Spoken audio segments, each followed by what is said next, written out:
Hello, everybody. How's it going? This is Kyle here. In this video, I wanted to talk about embracing fear and embracing change in order to grow as a person. So,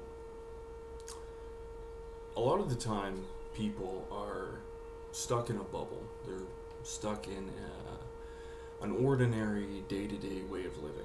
They go to the same grocery store, they talk to the same people, they maybe talk to their friends and family, but they don't go out of their way to do new things, to try new things.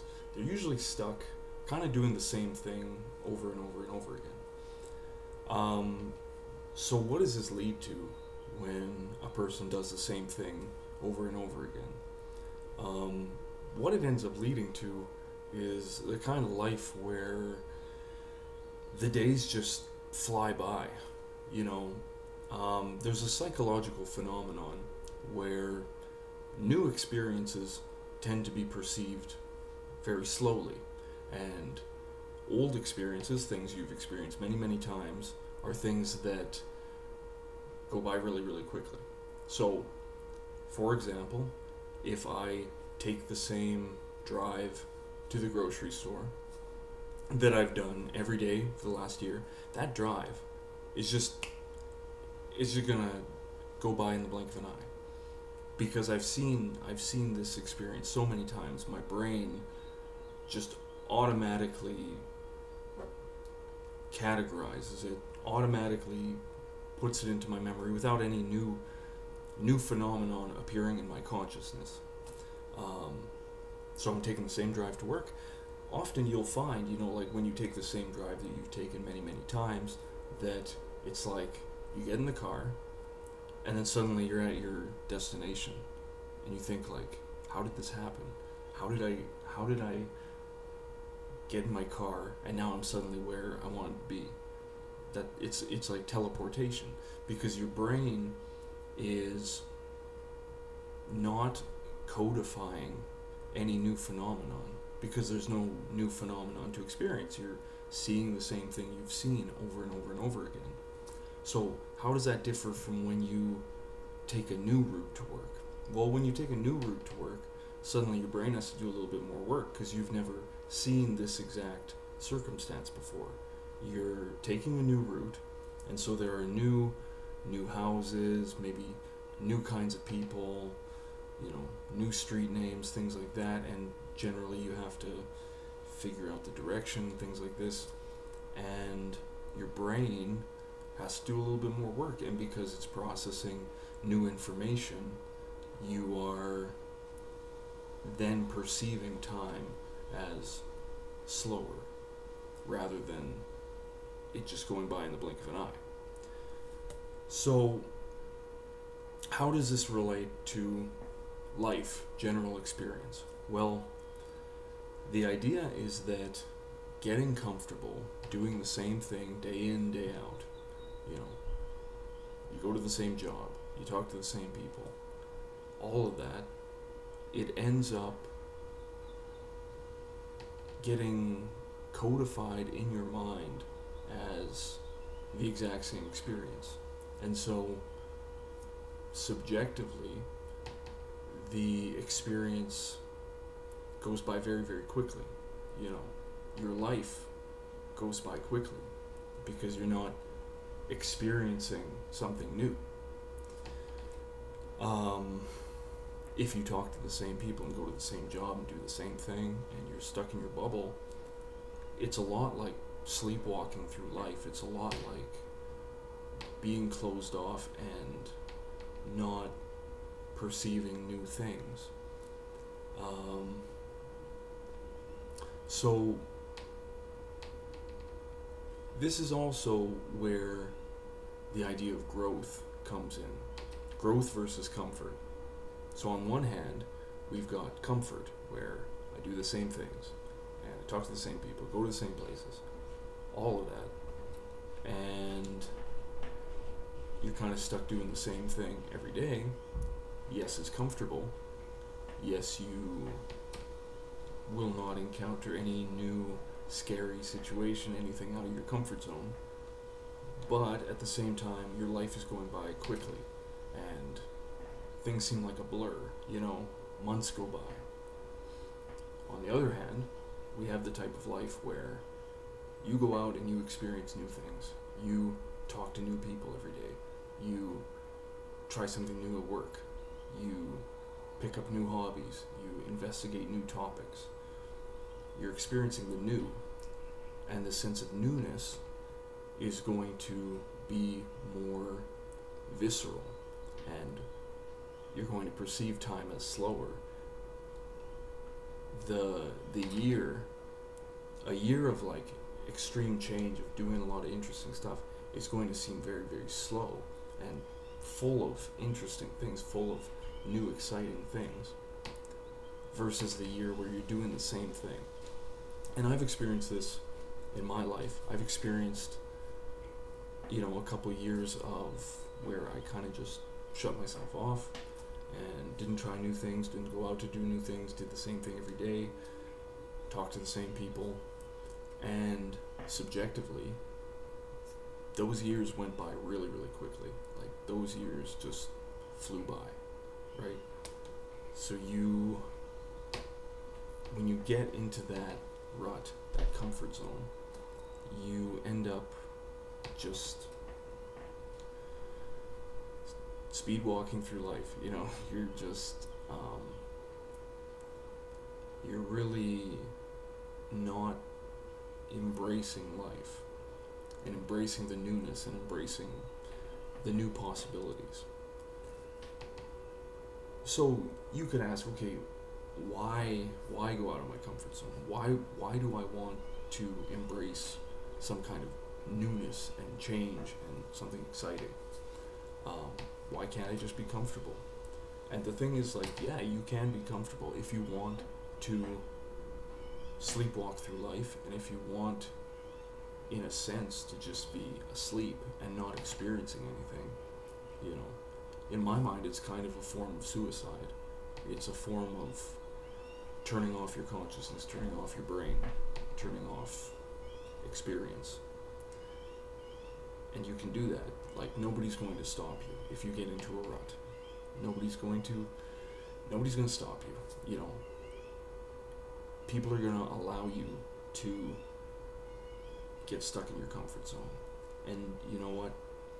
You might end up isolating yourself. You might end up living a pretty boring life. And I think in some sense, there are benefits to a boring life. A boring life is better than living in a war zone or something like that. But I personally think if you are getting too comfortable, getting into a rut, then you end up in this weird place where you have a vague sense that life is going on somewhere out there, but you don't understand exactly what's going on. It's like you see people walking by and you see things happening and you hear things in the news and you hear all this stuff that's happening and you feel so disconnected from it. And there's a sense of when you give up and you get into a rut, you end up living in a smaller world than the actual world.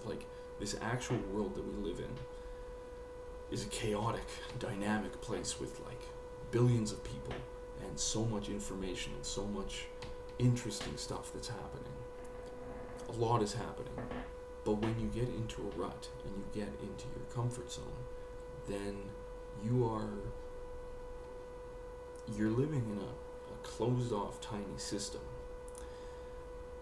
And another thing that's going to happen is that you might end up, say, you're in your little system, you're in your closed off little community, and then you encounter somebody else who's living a dynamic life, who's going out there, who's learning new things, who's taking on more responsibility, who's networking and really taking life by the balls, I guess you could say. They're really going after what they want and really living. And you're in your little closed off bubble, and you encounter this person, it's going to end up probably generating some pretty negative emotions in you, because you're going to feel left out, or anger towards this person of like, oh, how dare you go out and live and talk to people and all this, how dare you do that, I'm so comfortable in my bubble. And you find that like you know, working on my social skills and starting to talk to new people, it's like you can pick up more that some people are stuck in their head and they don't want to talk to people, and they're not living a dynamic life. They're really quite closed off, like I was for a long time. And you can pick up on this, and it's a little sad, I think, a little bit. You know, I understand that people get stuck in these ruts and stuff, but it's not conducive to embracing everything, embracing life, and really facing it. So I talked a little bit about how new experiences are perceived slower, and experiences that you've seen many, many times become automatic and you just fly through them. I've heard once that, and I think it's interesting, is the idea that excitement is related to time perception. So the more exciting something is, the slower time will be. The more relaxing it is, the faster time will go. So think about when you're asleep, how relaxing that is, but you just teleport 8 hours when you wake up, versus like the fight or flight thing that happens, like if a crazy guy comes around the corner in a dark alley with a knife, in that moment, or in the moment of a car crash, yeah, time would like go very, very, very slowly, because your brain is trying to take in all this new information. So knowing this, knowing that new experiences lead to a slower perception of time, that if you want to live a life that is full and interesting, you have to do new things. You have to put yourself into new situations. And what are new situations? Scary. They're scary by default. That's it. A new situation is scary or exciting by default. So you automatically have that orientation to a new thing. The fear reaction is going to come up with any new experience, right? So if you want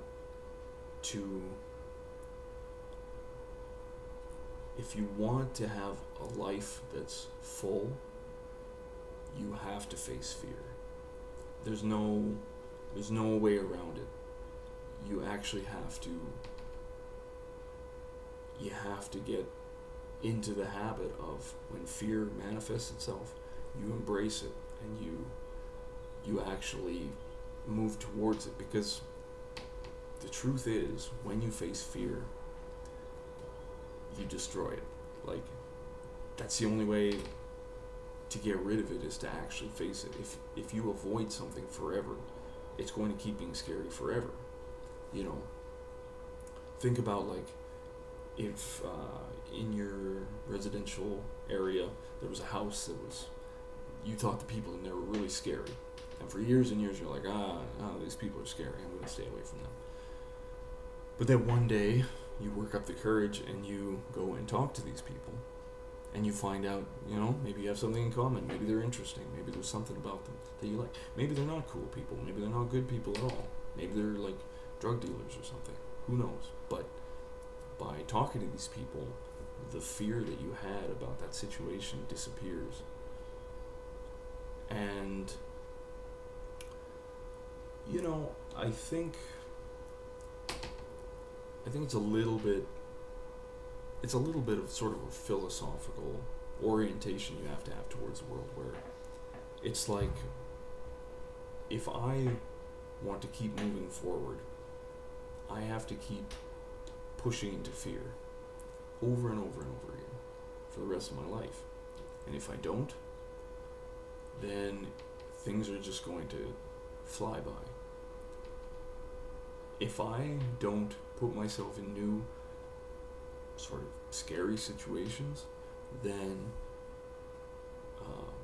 2021, 2022, 2023, it's just going to fly by.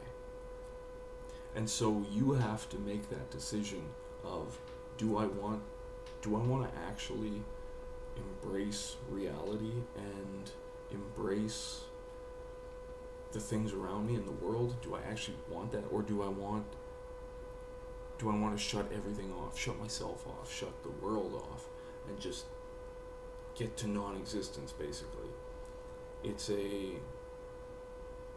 a difference between really living and killing yourself. It's suicide. You're shutting yourself off, and you're not really living. You're really not. So you have to make the choice to live, and to live is to embrace life with all of its fear. But actually embracing fear is exciting and fun. And what kind of life do you want to lead? Like, do you want to lead a boring life? Do you want to lead a life where nothing ever happens to you? You never get out of your comfort zone. You never have an interesting conversation with a stranger. You never see somebody and you're like, what do you do? Like, what's your life like? Tell me about yourself. Like, I'm interested in you. And you never capitalize on anything, on all this opportunity around us. And it's a change in orientation from living this life where it's like, I'm just getting through it. A lot of people are like that, and I was like that for a long time, where it's like, I'm just getting through the day. That's all I'm doing. I'm just surviving. I'm doing the bare minimum because everything is so terrifying and it's so horrifying. I can't face this. I can't face this world, And so I stuck to my little rut. I put on my blinders, shut myself off from everything. Now, what kind of experience is that? In many ways, that's a scarier experience. Because if you don't embrace the fear, then whatever you're afraid of is still going to be out there. It's still there, it's like if you're like African hunter-gatherers and you're in a tribe, and it's like, you can pretend the lion doesn't exist, but it exists, like, it's out there. So you can either embrace that, yeah, there's this giant beast that could eat me out there, and embrace that, or you can shut yourself off from it. And I would definitely say embrace it. Embrace the fear. And every day, the thing with growth is that growth only happens when you face fear. Growth only happens when you actually look something in the eye, do a new experience, find yourself in a new situation. If you don't do these things, then you're not growing. You can't grow. That's basically it. You can't grow unless you embrace the new. You actually have to interact with the new if you want to grow. There's no growth without that. It's like saying, how can I improve at the gym without lifting weights? You can't. You can take steroids, which I guess a similar thing to steroids is like getting drunk. When you get drunk, you get rid of all your fear. And that's why people, when they're drunk, they're a lot more social, they're a lot more free. They do what they want, is because it affects, I believe, the frontal lobe, which makes the decision making connected to the amygdala, which is the fear part of the brain. But the frontal lobe becomes reduced, I believe, and so people act in more free and happy ways and do what they want, Um, so that's one way to do it. You know, get drunk all the time. It's the steroids of social interaction. But I think the better way to do things is to soberly, in actuality, in reality, with a full consciousness and a full awareness, face your fears. Put yourself in that experience. Put yourself in a new experience. Don't limit yourself. And yeah, this might sound like all like motivational BS or whatever, like, and you're like, oh, easier said than done. You know what? It's not easy. And that's the thing, is there's nothing scarier than fear, because fear is scary. Fear is scary. That's it. So you have to actually learn to be okay with something that's scary. And it's not easy. It's like saying working out is easy. I mean, working out can be fun, but it's not easy. You know, it's not easy to like tear down the muscle to get bigger, you know, to build it back. You know, it's not easy, right? But how else do you grow? You can't grow unless you are tearing down the muscle, or in this case, tearing down your own fear response muscle. And exposure therapy works. Putting yourself in a situation that is new over and over and over and over and over again becomes less scary because you've seen this before. It's like seeing the same movie. You know, when I was a kid, I was terrified of aliens. I was horrified. I was so scared, you know. The movie Signs came out when I was like in grade 5. It was very, very scary. But, you know, I watched it multiple times, read up about aliens and stuff like that, you know. And it's like the more you watch that movie, the less scary it gets. With any horror movie, like I don't get scared by horror movies. I just don't. I know they're movies, obviously. But I think that's part of, you watch something a lot, you encounter this a lot. How can you still be scared of it? How can you still be scared of something after the 100th time you've been there, you know? And I think like this applies to career, public speaking, talking to strangers and women, trying new hobbies. This applies to so much of, you just put yourself out there and you'll learn and you'll grow from it. And you can always take a new situation as, this is a learning experience, and from this, the next time I do it is going to be easier. So yeah, that's a little bit of what I wanted to say about embracing change and embracing fear in order to grow. If you have any comments or anything, please leave a comment, and thank you for watching.